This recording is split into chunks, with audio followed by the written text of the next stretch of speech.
నమస్కారం వార్తలకు స్వాగతం. ముందుగా ముఖ్యాంశాలు. BJP Nizamabad MP Dharmapuri Arvind media సమావేశం, పలు అంశాలపై వివరణ.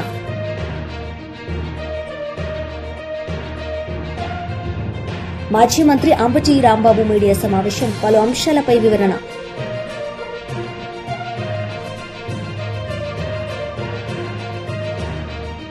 BJP Nizamabad MP Dharmapuri Arvind media సమావేశం నిర్వహించారు. ఈ సందర్భంగా పలు అంశాలపై ఆయన మాట్లాడారు. ఎస్సీ ఎస్టీ ఆంటర్ప్రినర్స్ కి ఏదైతే వ్యాపారం చేద్దామనుకుంటున్న ఎస్సీ ఎస్టీలకే 15,000 కోట్లకు పైన రుణాలు ఎక్స్టెండ్ చేయడం జరిగింది. ఈజ్ ఆఫ్ డూయింగ్ బిజినెస్ లో 142 నుంచి 63కి భారతదేశం డెవలప్ అయింది.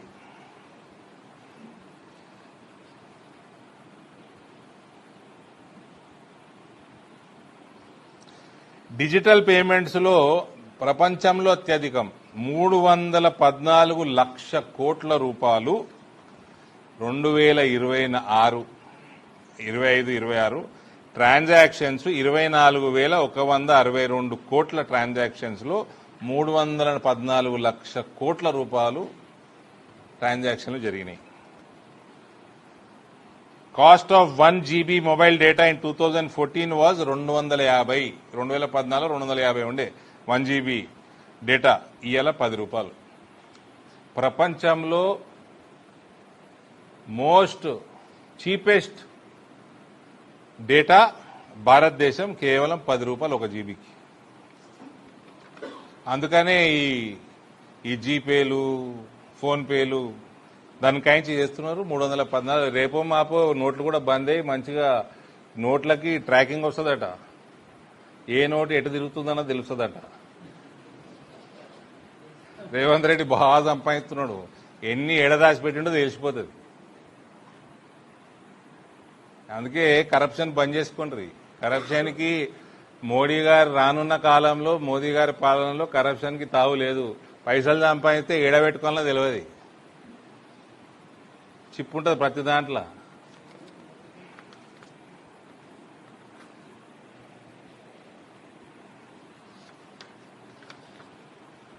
₹60 కోట్ల భారతీయులకి ఆయుష్మాన్ భారత్ కింద 5 లక్షల రూపాయల ఇన్సూరెన్స్ ఎక్స్టెండ్ అవుతా ఉంది కవరేజ్. మన రాష్ట్రంలో ఇక్కడ అది ఇంప్లిమెంటేషన్ సరిగ్గా లేదు. 60 కోట్ల ప్రజలకి ఇది ఎక్స్టెండ్ అవుతా ఉంది భారతదేశం వ్యాప్తంగా. 8 నుంచి 23 వరకు ఎయిమ్స్ దవాఖానాలు పెరిగినాయి దేశంలో. ఎంబీబీఎస్ సీట్లు 51,000 నుంచి 130,000 సీట్లకి పెరిగింది.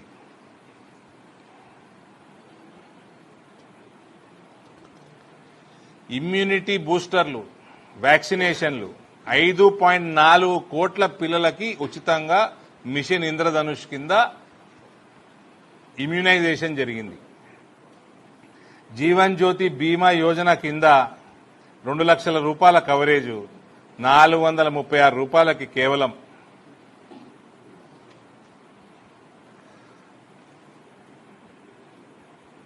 అటువంటి స్కీమ్ ని ఆల్మోస్ట్ ప్రతి భారతీయుడికి చేరేటట్టు జరుగుతూ ఉంది కార్యక్రమం. ఉమెన్ లెడ్ డెవలప్మెంట్ 32 crores, ఇంతకుముందు చెప్పినట్టు జన్ధన్ అకౌంట్స్ మహిళలే ఉన్నాయి. 3 కోట్ల లక్పతి దీదీలు, ఆల్రెడీ 3 కోట్ల మహిళలు లక్పతి దీదీలుగా వాళ్ళు అచీవ్ చేసుకున్నారు. 2030 వరకు 6 కోట్ల లక్పతి మహిళలు, 6 కోట్ల మంది లక్పతిలు కావాలన్నది టార్గెట్ భారతదేశ ప్రభుత్వానికి. 91 లక్షల సెల్ఫ్ హెల్ప్ గ్రూపులు, 10 కోట్ల మహిళలకి పైన బెనిఫిట్ జరుగుతూ ఉంది ఈ గ్రూపుల ద్వారా. 105 కోట్ల శానిటరీ ప్యాడ్స్ కేవలం ₹1 జనౌషధి కేంద్రాల ద్వారా ఇప్పటి వరకు సరఫరా అయినాయి. Sex ratio birth improved from 918 to 929. 1000 మంది మగపిల్లలకి 918 నుంచి 929 గ్యాప్ తగ్గింది. గర్ల్ చైల్డ్ బర్త్ రేట్ పెరుగుతూ ఉంది. మెటర్నిటీ లీవ్ 12 వారాల నుంచి 26 వారాలుకి పెంచిన ఘనత నరేంద్ర మోడీ గారి ప్రభుత్వంది. లేడీ ఆఫీసర్స్ 3,000 నుంచి 11,000 వరకు మన ఆర్మ్డ్ ఫోర్సెస్ లో పెరిగిన ఘనత మోదీ గారి ప్రభుత్వంలో. ఇన్కమ్ ట్యాక్స్ ఎగ్జెంప్షన్ 2 లక్షల రూపాయలు ఉండే, ఇవాళ 12 లక్షల రూపాయల వరకు ఎగ్జెంప్షన్ ఉంది.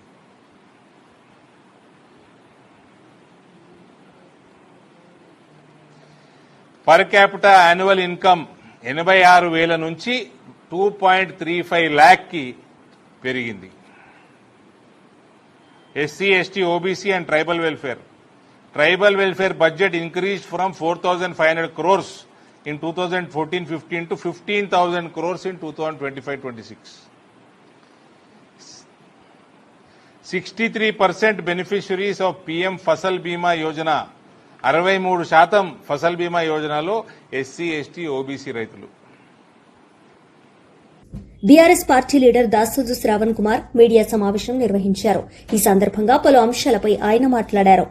పాలన చేతగానితనాన్ని, అసమర్థతను కప్పిపుచ్చుకోవాలన్నట్టుగా పిల్లి కళ్ళు మూసుకొని పాలు తాగినట్టుగా రేవంత్ రెడ్డి గారు నిత్యం కేసీఆర్ గారు, కేటీఆర్ గారు జపం చేస్తూ తన పరిపాలన అసమర్థతను కప్పిపుచ్చుకునే ప్రయత్నం చేస్తే ప్రజలకు అర్థం కాదు అని చెప్పని అనుకుంటే ఆయనంత మూర్ఖుడు ఇంకొకటి లేడు. ఆయన ఇవాళ పత్రికా సమావేశం పెట్టి జంట నగరాల ప్రజలకు క్యూర్ పరిధిలోని ప్రజలకు విజ్ఞప్తి చేస్తున్నా అని చెప్పని మాట్లాడిండు. అసలు ఈ ప్యూర్ రేర్ పైన సమగ్రమైనటువంటి ఒక ఆర్థిక సామాజిక అవగాహన రేవంత్ రెడ్డికి లేదు. ప్యూర్ రేర్ అన్నటువంటి అంశాలపైన ఆయనకు లేదు, ఆయన పార్టీలో ఉన్న పెద్ద మనుషులకు లేదు, కేబినెట్ మంత్రులకు లేదు. కనీసం దానిపైన ఒక హేతుబద్ధమైనటువంటి ఒక ఆర్థిక పరమైన చర్చ ఎవరితో కూడా చేసినట్టుగా దాఖలాలు లేవు. కేవలం ఎవరో అడ్వర్టైజింగ్ ఏజెన్సీ ఒక పేర్లు ఇచ్చి ప్యూర్ రేర్ అంటే అది పట్టుకొని రేవంత్ రెడ్డి మాట్లాడుతూ ఉన్నాడు. దానిపైన ఇంకా లోతుగా దమ్ముంటే రేవంత్ రెడ్డి గారు చర్చ చేయాలని చెప్పని కోరుతా ఉన్నాను. అవసరమైతే ఫికీ కావచ్చు, సిఐఏ కావచ్చు, ఇంకా అనేక ఇండస్ట్రియల్ ప్రొఫెషనల్ అసోసియేషన్స్ వాళ్ళతో చర్చ చేద్దాము. దమ్ముంటే రేవంత్ రెడ్డి అని చెప్పి నేను అడుగుతా ఉన్నాను. కేకును కోసినట్టు తెలంగాణను కోసిపడేసి ఒకళ్ళు క్యూరు, వాళ్ళు ప్యూరు, రేర్ అని చెప్పని ఒక చిల్లర పరిపాలనను తన అనుభవ రాహిత్యాన్ని, ఒక విజన్ లేనటువంటి తనాన్ని బయట పెట్టుకుంటూ తెలంగాణను ఆగం చేస్తూ ఉన్నాడు. ముఖ్యమైనటువంటి ఇంకొక విషయం ఏంటంటే ఇవాళ ఆయన మాట్లాడుతూ మెట్రో రైలు గురించి మాట్లాడినారు. మెట్రో రైల్ ఆలస్యానికి కేసీఆర్ గారు కారణము అని చెప్పని మాట్లాడినారు. తెలంగాణ ఉద్యమ కాలంలో జరిగినటువంటి ఒక పరిణామ క్రమం మీ అందరికీ తెలుసు. 2009 తర్వాత రాజశేఖర్ రెడ్డి తర్వాత రోషయ్య తర్వాత కిరణ్ కుమార్ రెడ్డి, ముచ్చటగా ముగ్గురు ముఖ్యమంత్రులను మార్చుకొని పరిపాలన పైన పట్టు లేకుండా ఒక పక్కన పీక్ తెలంగాణ ఉద్యమం జరుగుతూ ఉంది. మీ అసమర్థతతోటి మెట్రో డిలే అయితే దాన్ని కేసీఆర్ గారికి కట్టబెట్టాలనే ప్రయత్నం చేస్తూ ఉన్నారు. రేవంత్ రెడ్డికి చారిత్రక కట్టడాల యొక్క పరిరక్షణ తప్పన్నట్టుగా కేసీఆర్ గారి పైన బట్టగాల్చి మీద వేసే ప్రయత్నం చేస్తూ ఉన్నారు. కరెక్ట్, తెలంగాణ ఉద్యమంలో చారిత్రక కట్టడాలను కాపాడాలా అన్నారు. ముఖ్యమంత్రి అయిన తర్వాత తన ప్రభుత్వంలో చారిత్రక కట్టడాలను కాపాడుతూనే మెట్రో ఫేజ్ 1 సక్సెస్ఫుల్గా పూర్తి చేసినటువంటి ఒక పరిపాలనా దక్షుడు కేసీఆర్ గారు. నువ్వేమో ఇవాళ అధికారంలోకి వచ్చి నీకు చరిత్ర మీద గౌరవం లేదు, కట్టడాల మీద గౌరవం లేదు. మస్జిద్లను కూలగొడతా ఉన్నావు, ఒక పక్కన గుళ్లను కూలగొడతా ఉన్నావు, గుళ్ళ లింగాలను తెగమింగుతా ఉన్నావు. కాబట్టి నీకు చారిత్రక కట్టడాల పైన గౌరవం లేదు. ఇవాళ సుల్తాన్ బజార్ ఇంటాక్ట్గా ఉంది, మోంజాయ్ మార్కెట్ ఇంటాక్ట్గా ఉంది, అసెంబ్లీ ఇంటాక్ట్గా ఉంది. ఇవన్నీ విధ్వంసం చేయాలని చెప్పని ఆ రోజు మీరు ఫేజ్ 1 ప్లాన్ చేస్తే కేసీఆర్ గారు వీటన్నిటిని కాపాడుకుంటూ ఆయన ఫేజ్ 1 కంప్లీట్ చేసింది. రికార్డు స్థాయి టైంలో కంప్లీట్ చేసి వాళ్ళ దాన్ని ఒక సక్సెస్ఫుల్ ప్రాజెక్టుగా నిలబెడితే దాన్ని గంగపాలు చేసినావు, మట్టిలో కలిపినావు రేవంత్ రెడ్డి నువ్వు ముఖ్యమంత్రి అయిన తర్వాత. నేను అడుగుతా ఉన్నాను, ఇవాళ 30,000 కోట్ల రూపాయల మెట్రో ఆస్తులను నేను బేరం చేసిన, రియల్ ఎస్టేట్ ప్లాట్లు కొంటే బేరం చేసినట్టుగానే బేరం చేసిన 15,000 కోట్లకే నేను కొనుక్కొచ్చినా అని చెప్పని అదేదో గొప్పలు సాధించినట్టుగా ప్రజలకు తెలియజెప్పేట ప్రయత్నం చేస్తూ ఉన్నారు. ఒకవేళ నిజంగానే 30,000 కోట్ల రూపాయల ఆస్తి అయినట్టయితే 15,000 కోట్ల రూపాయలకే ఎందుకు అమ్మింది అది? ఒకటి. రెండు, 13,000 కోట్ల రూపాయల అప్పును అప్పనంగా ఎల్ఎన్టీ పైన ఉన్నటువంటి ఒక అప్పును పీపీపీ మోడల్లో అగ్రిమెంట్ అయినటువంటి ఒక కంపెనీకి చెందిన అప్పును తెలంగాణ ప్రజల మీద రుద్దేటువంటి ఒక ప్రయత్నం ఎందుకు చేసినావు? మూడు, దాదాపు 50-60 స్టేషన్స్ ఉన్నాయి, సబ్ స్టేషన్స్ ఉన్నాయి, తర్వాత ఒక 4-5 పెద్ద పెద్ద మాల్స్ ఉన్నాయి. వాళ్లకు లక్షల, దాదాపు 10-20 లక్షల స్క్వేర్ ఫీట్ల అల్ట్రా మోడర్న్ మాల్స్ ఉన్నాయి. వీటన్నిటిని కబ్జా చేయటం కోసం ప్రభుత్వం టేక్ ఓవర్ చేసింది అన్నట్టుగా రేవంత్ రెడ్డి తన బినామీలకు ఈ సంపద అంతా కూడా రియల్ ఎస్టేట్ దందా కోసం కట్టబెట్టడం కోసమే చేసింది అనేటువంటి ఒక వార్తలు కూడా బయటకు వినబడుతున్నాయి. మరి దీనికేం సమాధానం చెప్తారు రేవంత్ రెడ్డి? మేము ఇవాళ డిమాండ్ చేస్తూ ఉన్నాం, ఈ మొత్తం కొనుగోలు వ్యవహారం ఆషామాషి వ్యవహారం కాదు. తెలంగాణ సమాజం దయచేసి వినాలని చెప్పని నేను కోరుతా ఉన్నాను. Please pay. TDP leader media సమావేశం నిర్వహించారు. ఈ సందర్భంగా పలు అంశాలపై ఆయన మాట్లాడారు. అనేది ఈరోజు ఏ రకంగా పోతా ఉంది మనకంతా తెలుసు. కాబట్టి ఈరోజు నిన్నటి చూశారు ఒక మంచి ప్రోగ్రాం.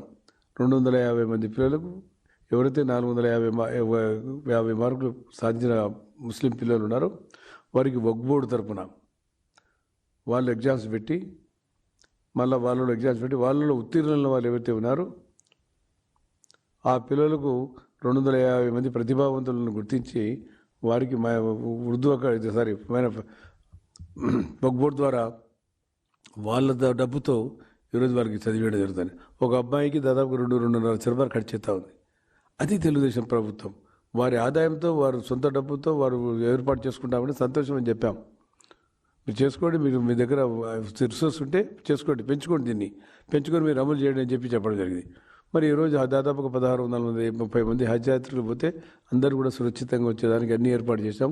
పోయి ఇక్కడ ఇంటి నుంచి కానీ హైదరాబాద్ నుంచి కానీ బాగా బ్రహ్మాండంగా ఎప్పుడు గతంలో ఎవరు చేయలేని విధంగా మనం ఇక్కడ నుంచి వరకు సెండ్ ఆఫ్ చేశాం మక్కా పోయడానికి. ఈ రకంగా సంక్షేమ అభివృద్ధి కార్యక్రమాలు ఒక తెలుగుదేశం పార్టీలో 2 సంవత్సరాలు చేశాం. సద్భావన భవనం కోసం ప్రపోజ్ చేశాం. దాదాపుగా 1000 కోట్ల రూపాయలు రావాలా, సద్భావన భవన్స్ రావాలా. రాష్ట్రంలో చాలామంది రిప్రజెంటేషన్స్ ఉన్నాయి ఎమ్మెల్యేల దగ్గర అని చెప్పి సద్భావన భవన్స్ కూడా ఏర్పాటు చేస్తూ ఉన్నాం. ఈ రకంగా మైనార్టీస్ ముస్లిమ్స్ కోసం కట్టుబడి ఉన్నాం. మరి అదేవిధంగా మీకు తెలుసు దాదాపుగా హైదరాబాద్ మనము దాదాపుగా 93 లా డిపార్ట్మెంట్కి వస్తే 93 కోట్లు ఇచ్చాం. రాష్ట్రంలో కొత్తగా 93 కోట్లు ఇచ్చాం. 1750 మందికి కావాలి. వాళ్ళకు 93 కోట్లకు వాళ్ళకు మాకు దాదాపుగా మాకు 2,000 మంది కావాలంటే ముఖ్యమంత్రి గారు 1735 మందికి ఈరోజు అనుమతి ఇచ్చారు. మీరు కోట్లలో కావాల్సిన వాళ్ళకి కావాల్సిన మీకు ఎంతమంది కావాలో అంతమందికి మీరు ఎంప్లాయ్మెంట్ ఇచ్చుకోరు. వాళ్ళు కోరినారు, కోరిన తర్వాత ఇచ్చాం. ఎవరు ఇచ్చినారు? మనం ఇచ్చాం, మన ప్రభుత్వం ఇచ్చింది. అంతకుముందు కూడా దాదాపుగా 193 కోట్ల రూపాయలు ఇచ్చాం రాష్ట్ర వ్యాప్తంగా కూడా. ఇప్పుడు లాస్ట్ ఇయర్ 24-25 గారు ఇచ్చాం. మళ్ళీ ఇప్పుడు ఇవ్వడం జరిగింది. అదేవిధంగా ఈరోజు హైకోర్టులో జేజీపీలు ఎవరైతే ఉన్నారో వారికి 20% మళ్ళీ పెంచి దాదాపుగా 44,000 ఉంటే 55,000 రూపాయలు పెంచడం జరిగింది. మాట ఇచ్చిన తర్వాత మాట మీద లెక్కడితో ఈరోజు ఆ పని చేశాం. కర్నూలు హైకోర్టు బెంచ్ రావాలని మీరు రాత్రి వరకు కృషి చేస్తున్నాం. తప్పకుండా హైకోర్టు బెంచ్ కర్నూలుకు వస్తుందని చెప్పి మీకు తెలియజేస్తున్నాను. అదేవిధంగా ఇందాక చెప్పారు 216 పారా వాలంటీర్స్ నియామకానికి కూడా కోర్టు వారు కొడితే దాదాపు 5,91,00,00,000 రూపాయల నిధులు కూడా విడుదల చేశాం.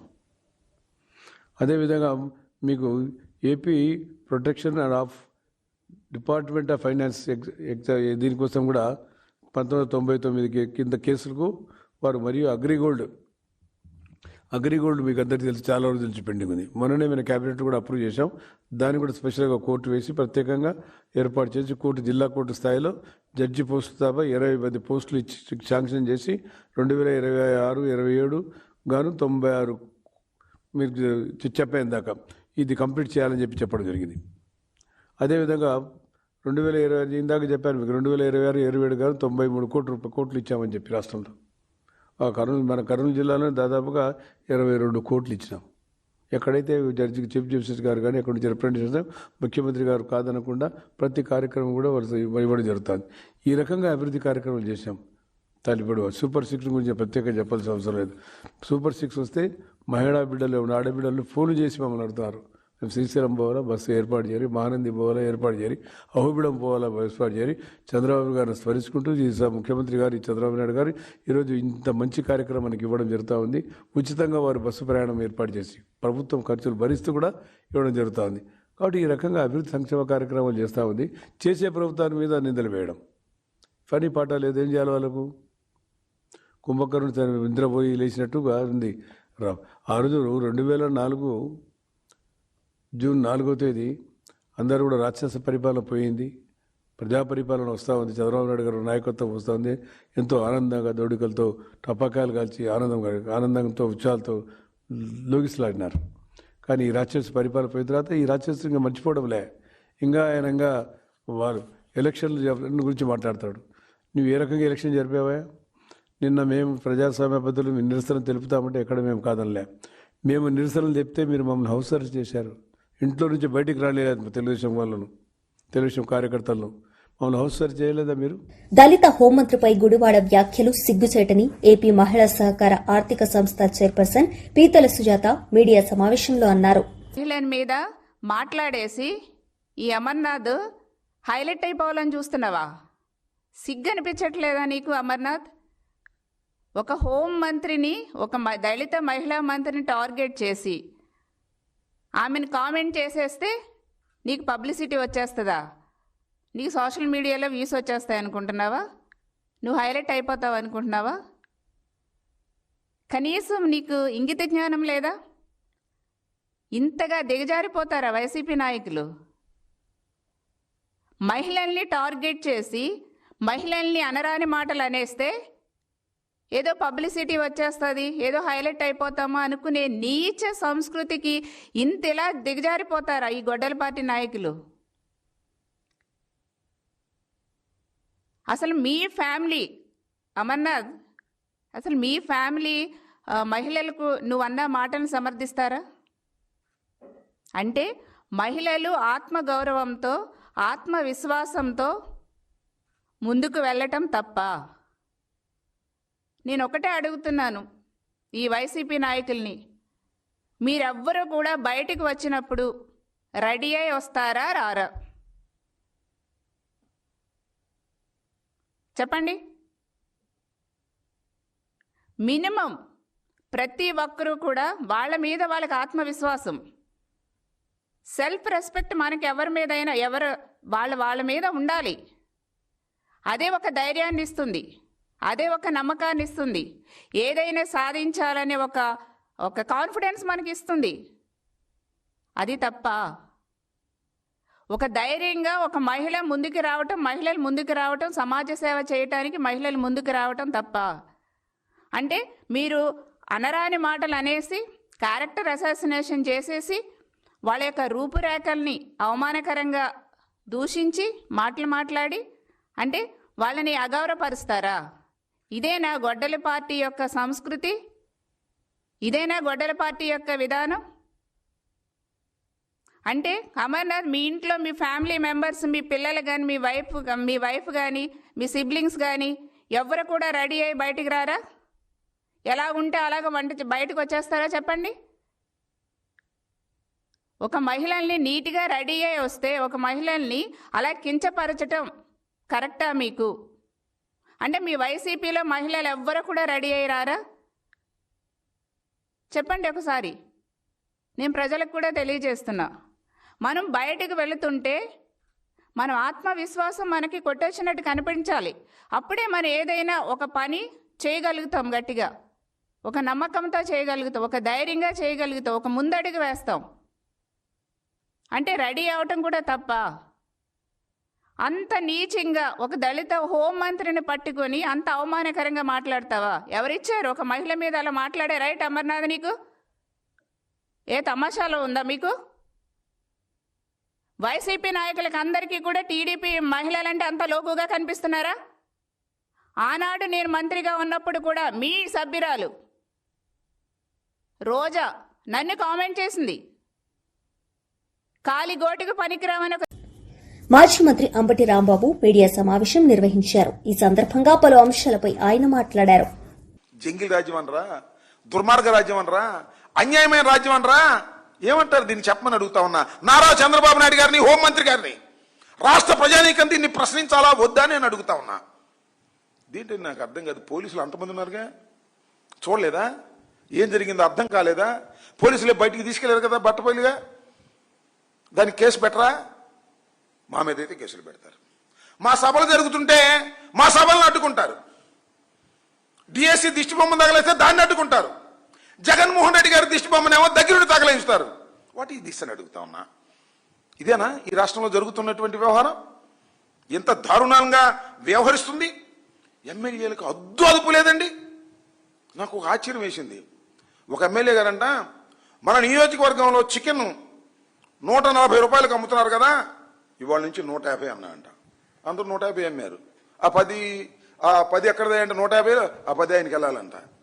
చికెన్ మీద ట్యాక్స్ వేసినటువంటి ఘనత తెలుగుదేశం ఎమ్మెల్యేలకు దక్కుతున్నారు. మట్టి దోచుకున్నారు, ఇసుక దోచుకున్నారు, మైనింగ్ దోచుకున్నారు, అన్ని దోచుకున్నారు. చివరికి చికెన్ మీద కూడా ట్యాక్స్ వేసేటువంటి పరిస్థితికి వచ్చేసారే. ఏం జరుగుతుంది ఇదంతా రాష్ట్రంలో? చంద్రబాబు నాయుడు అంటారు, అన్యాయం జరిగితే తాట తీస్తా.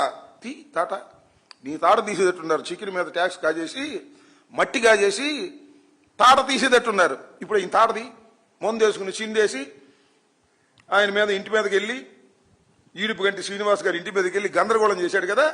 ఆయన తాటది, ఆయన తాట ఎడ తీస్తావు, ఈయన తాట తీస్తావు. పాపం శ్రీనివాస్ అని ఆయన మీద దాడి చేశారు కదా, ఆయన చింతమనేని ప్రభాకర్కి వ్యతిరేకంగా మాట్లాడాడని అతని మీద తాట తీసేటటువంటి పరిస్థితులకు మీరు దిగజారిపోయి ఇవాళ ఇంత దారుణమైనటువంటి పరిస్థితులు రాష్ట్రంలో కొనసాగుతున్నాయి. దీనికి సమాధానం చెప్పాలి. పోలీస్ వ్యవస్థ సిగ్గుపడాలి. Insult to the police.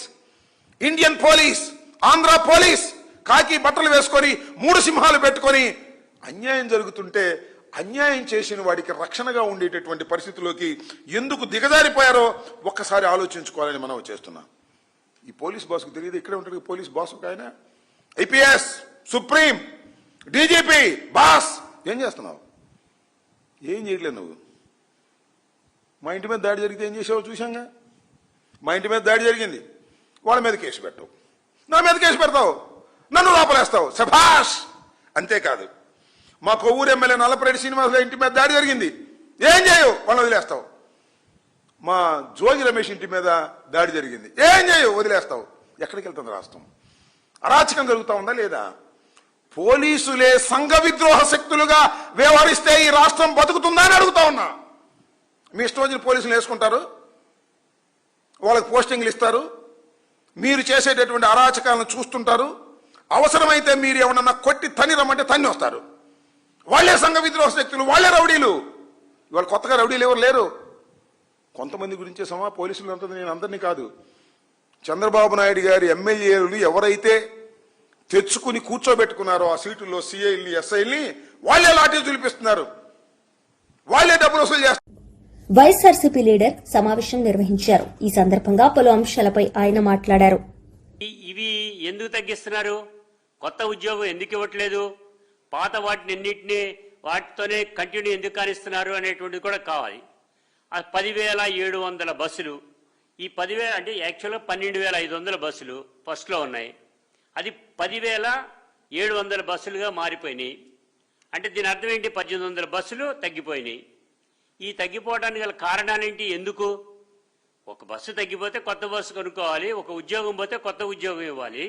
ఈ రకంగా లేకుండా ఎప్పుడైతే ఇదొక ప్రక్రియ, దీనికి తోడు 15 సంవత్సరాలుగా నిండిపోయినటువంటి బస్సు కానీ యంత్రం కానీ ఏదైనా ఉంటే గనక వాటన్నిటిని స్క్రాప్కి పంపించాలి. 15 ఏళ్ళు అయినప్పటికీ కూడా వాటిని రోడ్ల మీద తిరిగేటువంటివి కూడా మనకు కనపడతా ఉన్నాయి. సుమారు 600 బస్సుల దాకా. ఇవి మేము నిరూపించగలమని చెప్తున్నాం. రెండోది, 2027 సంవత్సరానికి వస్తే కనుక ఈ కాలం చెల్లిన బస్సులు 2000 వరకు వస్తాయి. అంటే దీన్ని బట్టి రోడ్ల మీద తిరిగేటువంటి వచ్చే సంవత్సరానికి 8,000 బస్సులు మాత్రమే ఉంటాయి.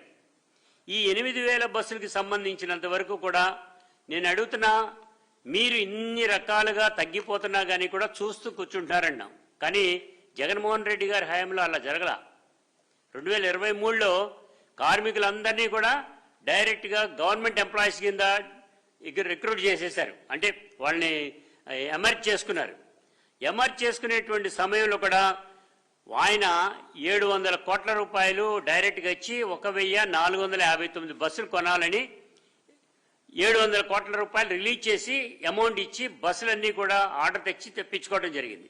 ఈ వచ్చినటువంటి సందర్భంలో ఇవాళ ఎలక్షన్ రావటం, ఎలక్షన్ వచ్చిన వెంటనే కోడ్ వచ్చిందని ఆపేయడం జరిగింది. ఈ ఆపేసిన సందర్భంలో ఇవాళ వాళ్ళ బస్సులు తీసుకొచ్చి మా నాయకుడు కూడా చెప్తా ఉంటారు, జగన్మోహన్ రెడ్డి గారు, క్రెడిట్ చోరీ అనేటువంటిది. ఈ క్రెడిట్ చోరీ ఆర్టీసీలో కూడా జరిగింది. కారణం ఎందుకు? ఏ బస్సులైతే ఆయన డబ్బులు ఇచ్చారో, ఏ బస్సు. వార్తలు ముగించే ముందు ముఖ్యాంశాలు మరోసారి. BJP Nizamabad MP Dharmapuri Arvind media సమావేశం, పలు అంశాలపై వివరణ.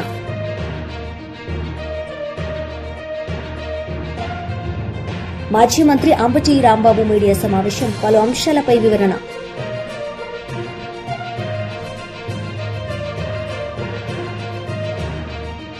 ఈ వార్తలు ఇంతటితో సమాప్తం. తిరిగి ప్రసారమయ్యే వార్తల్లో మళ్లీ కలుద్దాం. అంతవరకు సెలవు. నమస్తే.